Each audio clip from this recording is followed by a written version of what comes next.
Life is short. If you're lucky, you got around 880 months. Let's deduct the first 20 years where you're lost in your little bubble, and another 10 years where you're figuring out how to survive outside this bubble.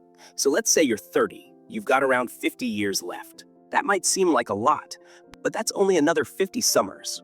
And another 50 times you get to play Monopoly on Christmas Day. Now, speaking of Christmas, as you get older, you'll start seeing your parents and family a lot less, maybe just once or twice a year during the festive break. So in reality, you'll only see them another 10 to 20 times. And even then, you'll probably be on your phone rather than being fully in the moment. Because the problem is, we act like we're going to live forever and waste the majority of our time chasing the wrong things or thinking about the past and worrying about the future rather than actually living in the moment. So if time is our most valuable resource, how do we spend it more wisely? Well, here are 3 things that will change the way you think about time. 1.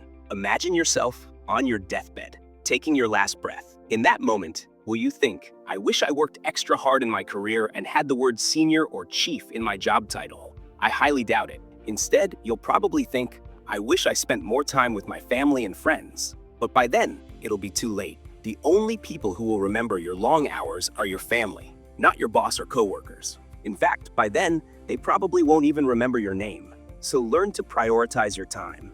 Don't waste it on things that won't matter at the end of your life. Being busy doesn't necessarily mean you're being productive. C2.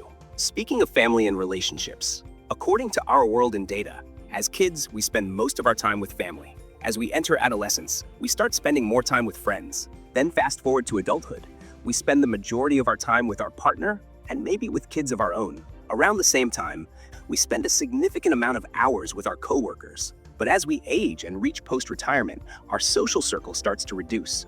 Maybe our kids have moved out, maybe our partner is no longer around, so we end up spending most of this time alone. If this isn't how you want your life to play out, then you need to start investing in relationships that bring you the most joy, because those you love won't be around forever.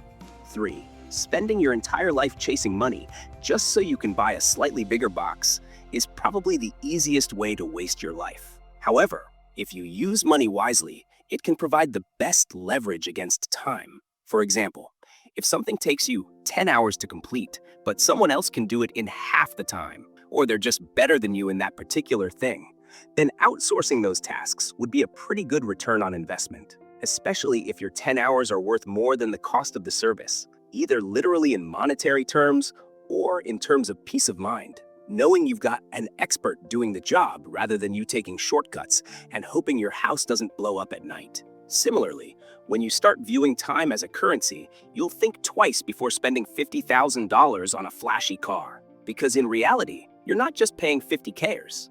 You're giving away 1 to 3 years of your life just to pay for a fancy logo.